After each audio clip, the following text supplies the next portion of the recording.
Hey everybody, Charlie here, and thanks for assembling on us. And today is another in our post-disaster survival series where we're going to briefly examine the will to survive. And what that means is a person's ability or desire to win, to live, to survive, regardless of the situation, in the face of overwhelming odds or adversity, setbacks, the inner thing that everybody can cling to and find that's worth making it out of that situation for, whether it's a loved one, you're going to get back to your wife, husband, family, kids, whatever the case may be. Just finding that inner strength to carry you through the crisis situation no matter what happens. In any survival situation, whether it's a plane crash in a remote wilderness area or a post-apocalyptic zombie war zone, there are basically two initial phases that every survivor will go through. The first is the crisis period, where this survivor sort of starts to come to grips with the reality of the situation. Things have not turned out the way they had planned. This plan went to heck in a hurry.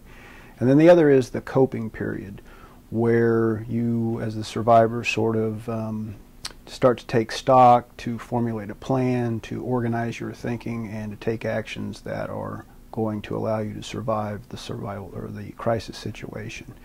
And a positive mental outlook and the will to win can help you keep your thinking organized and make the bridge between those two distinct phases. Some people are never able to come fully to terms with the reality of their survival situation. There have been countless episodes where people who had training, had a lot of equipment, help was within hours, in some cases simply gave up the will to win and to survive, and they died through apathy or stupidity or poor decision makings or despair. They just killed themselves. And then, a few hours later, the rescue party shows up. It's really important to be able to focus through these things, find, the positive, optimistic outlook, realize that as bad as your situation is, yes, my leg is broken, and I have no food, and I'm cold, and I'm wet, and I'm tired, and I'm hungry, and I'm scared. But if I can stay with it, if I can suffer through these things, there will be a rescue. I will be rescued. I will live. I will have better days. I'm going to get back to my family. And so that's what you need to cling to, and that's something that's going to help you through those long, cold, tired, miserable nights. One of the key components to surviving your situation is to, once you've kind of started coming to grips with this, a lot of people will initially, they're lost in the woods and they go into this panic mode. So instead of sitting down and quietly thinking, retracing their steps, figuring out where they've been, where they might be, they'll just rush off in a blind panic thinking, oh my God, I've got to get back to the trailhead in my car, wherever that may be, and they've now headed off in a completely different direction and really complicate the matter or the problem and make things a lot worse.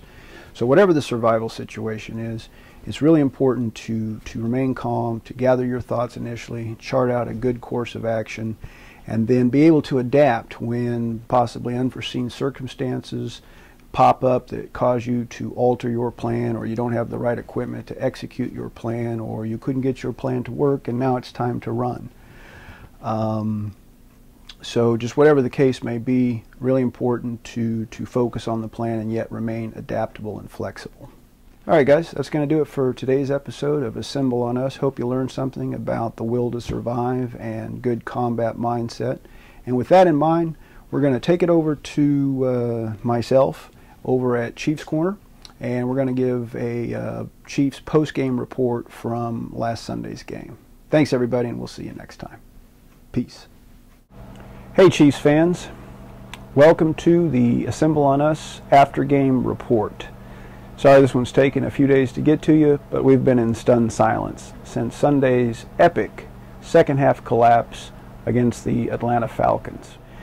The game sort of turned on a pivotal moment when Ryan Succop's 41-yard field goal attempt bounced off one of the uprights. And although it certainly wasn't his fault alone, there were lots of people to blame for the devastating second half. That seemed to be kind of a turning point where the collective will to win just seemed to go out of the players, the coaches, the fans, fell silent after a while. It was just a real deflating sort of turn of events in the second half. So I challenge the Chiefs players and coaches and us as fans to stay the course, and the will to win can see us through mistakes and adversity. All I have to say is thank God it was only the preseason, and we'll get them next week when the regular season kicks off. Wait, what? You mean that counted? Ugh.